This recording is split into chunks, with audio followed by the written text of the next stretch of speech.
Cass Warner, president of Warner Sister Studios, accomplished author, screenwriter, visionary filmmaker, mother, grandmother.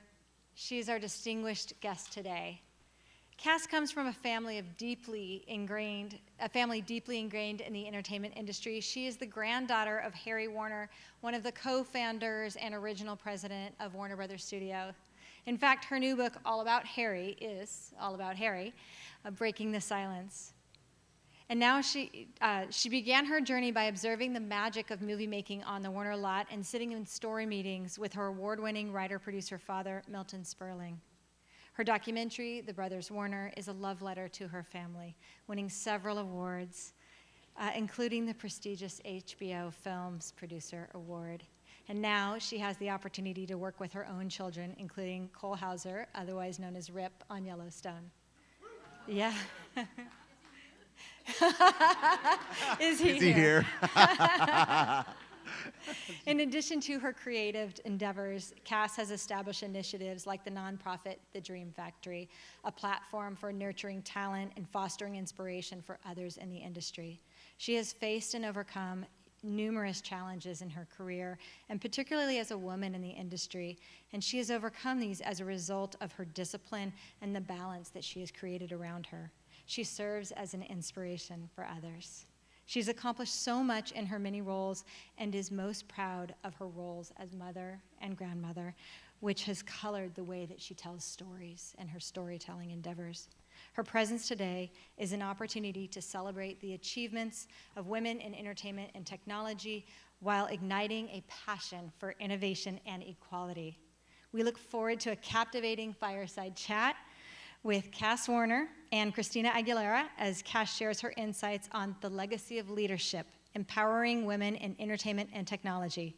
Welcome, Cass.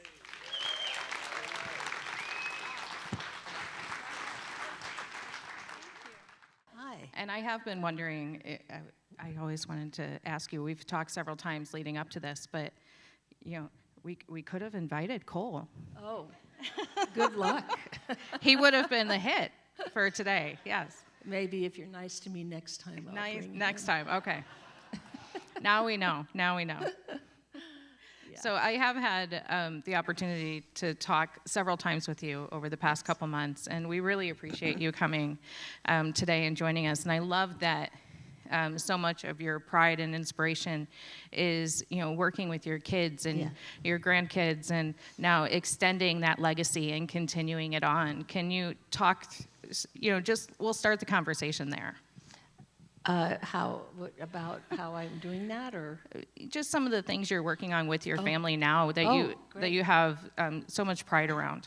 Well, okay, so I had good aim, is what I call it, getting born in the family, and having my grandfather as a grandfather. Harry Warner was one of the most soulful, caring people I've ever met, and luckily had him around for the first 10 years of my life. It was interesting, just briefly, like how this all happened is in my 20s, I had my first kid at 22, and I knew I wanted to be a mother. That was first and foremost, but I also knew I needed to have something creative to do that meant something. Yeah. And I literally, sat back and looked around and went, what can I do that would make a difference? And what I realized is that having grown up around the family, and my father was a referee between my grandfather and his brother Jack, and would come home and tell stories. He was a master storyteller. And it really impacted me because I would go to the lot with my dad every Saturday. They worked 6-day weeks back then. And I saw this creative community, and at the same time I knew that there were these battles going on behind the scenes. And I was just hooked by that. And I went to my dad in my 20s and I said, I'm going to tell the brother's story. And he said, why? I said, because the truth hasn't been told. I knew what was going on behind the scenes, and I knew what had happened between the brothers at the end. And it was puzzling to me. I got to learn about the characters. I got to find out, what the truth of this story is, and I got to tell it. And so at 22, I decided this was going to be my mission. And in honor of my grandfather and the brothers, and to remind Hollywood that they had they had a very caring president of a company who really cared about the planet, really wanted to make a difference with entertainment as an instrument of peace. And that was fascinating to me as I did my research and I discovered all of this. And I went, God, this so aligns with how I feel, right? And so it's been a beautiful journey, and it continues to be.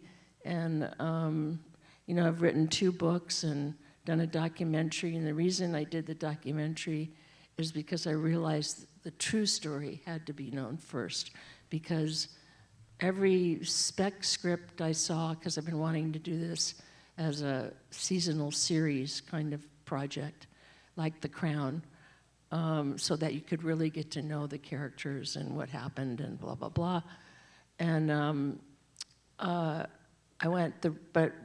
and I saw spec scripts, and I went, oh God, all they're gonna focus on is, the dirt and the scandal and, what happened between Jack and Harry. And I just went, that's not the story, And I have literally, guys, walked away from Warner Television, from others who wanted to just tell that story. Because I cannot sell my soul. I cannot sell the integrity of the story for money. It's just not. I won't do it. So I've been blessed with having a son like Cole, and Cole has partnered up with me to produce this seasonal series like The Crown. That's amazing. Yeah. We're so excited to be able to experience that with you. Thank you. One of the things that I love about the research that I started before I was able to connect with you directly was the family legacy around the motto of educate, entertain, enlighten, and just so much of what you've done and who you are and what you put out there is completely aligned with what we're trying to be in this room as a collective. Yes, I see and that. I love that. I love it. Can you talk a little bit about the family history behind the motto of educate, entertain, and enlighten, and how you're bringing that forward yourself too? Oh my goodness. I'd love for you to watch the documentary and answer to that question. It's amazing. That's a great question, but a big question. God, why Grandpa felt so compassionate about his responsibility as a filmmaker is just him personally. He was just that kind of guy. He came from Russia, as an immigrant at the age of 6. They were being killed by the Tsar, put imprisoned and made to work in work camps, and his father decided he didn't want his family to be raised in that shtetl in Russia at the time. How he managed to get to the U.S. is absolutely amazing to me. And then he worked as a shoemaker, his father, my grandfather's father, and came to America and somehow saved enough money to bring the 5 kids and his wife a year and a half later to America. So it's quite a story. And when they got here, they were dirt poor. I mean, instead of going to school, they worked on the street to, raise $2 a week to feed the family, which became a family of 12. 3 died in the ages of 4. 3 of the kids died. And then my grandfather became kind of the patriarch of the family because his father wasn't as motivated as he was. And the rest is really history. He led the family as the strategic planner and officer of the company. And then his brother Sam was a phenomenal, it was interesting. Someone said to me, do you realize that there's 2 geniuses in your family similar to Steve Jobs? And I said, my God, I never thought of it that way. But Sam and Harry, were both geniuses in their own rights. Sam was the technological, innovator who saw the future of sound on film. And that's what launched them. Incredibly innovative. Everybody else was going, it's a fad. It's not going to, silent films are fine. We can reach everybody in the world. We don't have to worry about the language, So it was a big, big jump for them. They gambled everything on it, at least 3 times, okay, which really inspired me because I went, oh my God, these guys never quit. It was like anything that got in the way, anything that got in the way was an incentive to do the next thing. What a philosophy of life when you think about it. It's like then you talk about failure. There's no failure. It's just we learned, we can't do it that way. So now we'll go and we'll do it this way, right? And it was when I was doing my research, I was just blown away by that because it was how they thought and how if there's anything I pass on to you, get that philosophy of life, because it's a way of thinking which will make you successful, because first of all, you're passionate about whatever it is your dream is and your goal. And, any way you're going to get to it, you're going to find a way because it's that passion that drives you and keeps you going through all the challenges and all the stops and all the barriers and all the people who say you can't do that. Sorry, don't listen to that. I've heard and just being here and listening to what I heard, you have that attitude and I love that. Keep that going. That is the success to everything. Thank you so much. That is very empowering to everyone in this room, and you have such an incredible legacy preceding you. But you yourself, so let's see here. You are the president of Warner Sisters. You are an author, screenwriter, filmmaker, and mother and grandmother. And mother and grandmother, absolutely. So what strategies have you had in preserving that legacy and tradition and embracing the innovation and the world that we are heading into from an entertainment perspective? Give me that question again. Sure. So what strategies have you had in preserving the history and the legacy that you've come from and bringing it into the innovation of the entertainment world? Oh, God, what a question. Okay. My strategies are, I've managed to keep plugged in because I'm fascinated by what's developing all the time. You have to be. So you're really leaning into the changes, but you're still, we had this whole session on authenticity, and being who you are and being real. So it feels like you've really, stayed real to who you are as you're leaning into where the world is going. Yeah, you have to know what's needed and wanted. Okay, so how do you know what's needed and wanted? Well, you got to know what's going on, right, to figure that out. And then how does that fit within your own goals and purposes? For me, I'm still working with Warner Brothers, okay? My family stopped being there in 58, I mean, as the brothers. Then Jack, tried to continue to create movies, and he did some. But family hasn't been there for over 50 years. But I have been. I've worked on the lot as an employee from 2012 to 2015. I worked with the tour department. I created an exhibit on the family, which didn't have a place to be shown until after the pandemic. There's now a beautiful tour center, you guys. Go. Because, first of all, I love my boss, my ex-boss. We're still friends. I still work with him. I go there. I go on the lot probably 2-3 times a month just because I want to feel what's going on. I want to talk to the employees. I want to know what is happening currently, okay? And it's fascinating. It's like, well, for me, it's like going home because I grew up on the lot. But to go and be plugged in, to the new CEO, what his mission is, I support him 100%.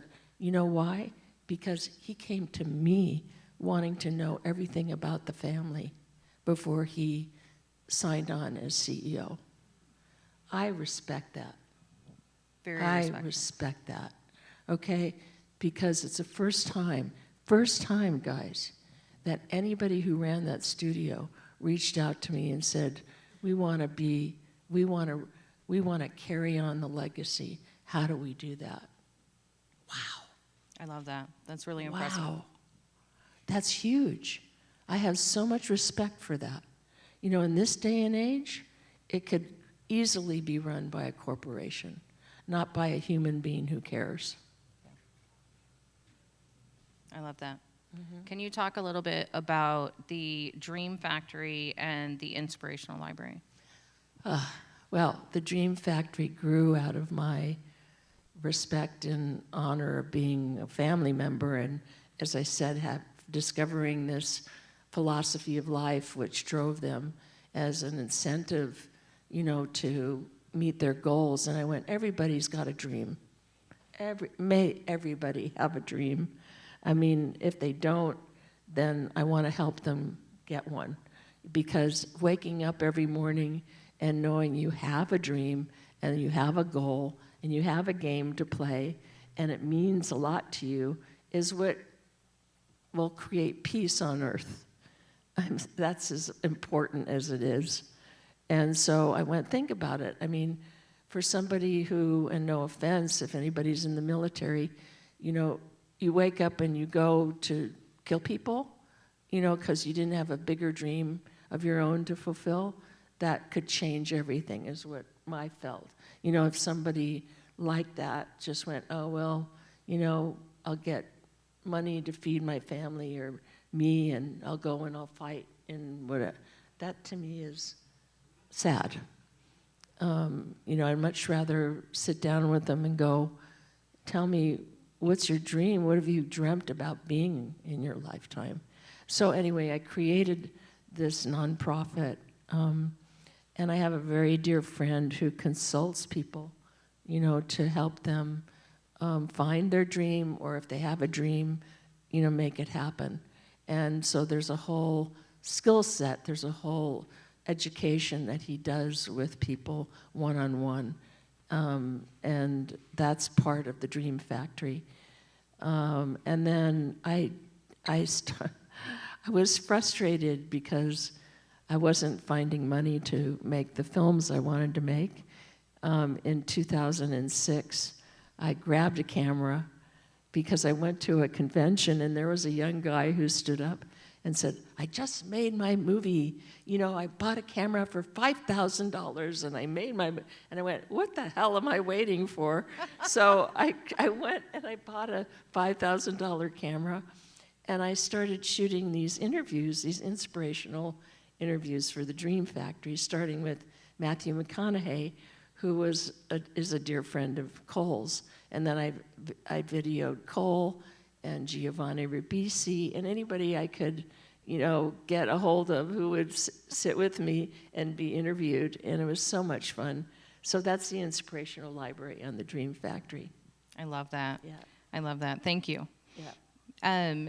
So one thought that I've had in the back of my mind is, you have such an amazing presence, and you have this amazing legacy. And how have you really stayed authentic to who you are and always bringing that forward? You have some great questions here. Okay. Holy moly. I have put some thought into this conversation. Oh, why am I who I am? God almighty. Let's see. I was fortunate enough to be in a very caring, smart family. My grandfather being the first example in my life, along with my father, who is one of the kindest souls, and he was one of these master storytellers who would read 3 newspapers in the morning, every morning, but at night around the dinner table was my favorite time, because he would talk about what was going on in the world, but he would do it, even if it was the worst news ever, he would do it in a way where he'd pop you out and make you look at it from exterior view, so you could see the humor in it. I mean, how he did that, it was just masterful and precious to me. And I grew up around that, and I went, storytelling is an art form.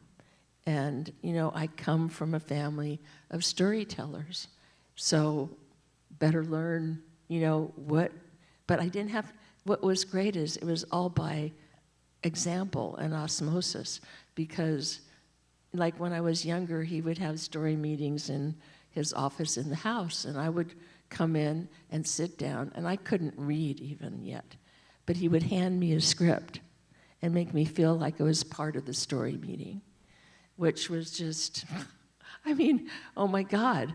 And then every Saturday we'd have, he had a 35 millimeter camera, a projector in the house, and we would have a screen that came down in the living room, and he would invite people to come and watch a double feature, which of course I would sit in on.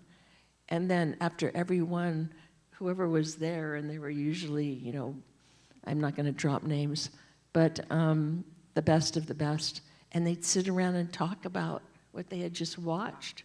Oh my God, come on, could I go to a better school? I never went to a film school, because this was my life. This was how I was raised. So I just am so fortunate. I don't know, I'm fortunate, and I've not taken that for granted. And I think that's, I came into this life being pretty stable and sane and decent myself, thank God. But, I got blessed with a father and a grandfather and a mother and people who cared. They didn't sit around the table talking about who went to this party and, blah, blah, blah. It was like, how do we help this situation in the world? Come on. I mean, what family do you get that every day, every night? And them as examples, inviting people over to discuss world affairs and what's happening and what can we do. And I mean, that was, wow, what a blessing. There's such a legacy of social responsibility in your family. It's amazing. How have you continued that on with your kids and grandkids? Not as well as I would like to, because I was pretty much a single parent most of the time. And my focus was on being a mom and making sure their fires were lit, and I was fanning their flames and their fires.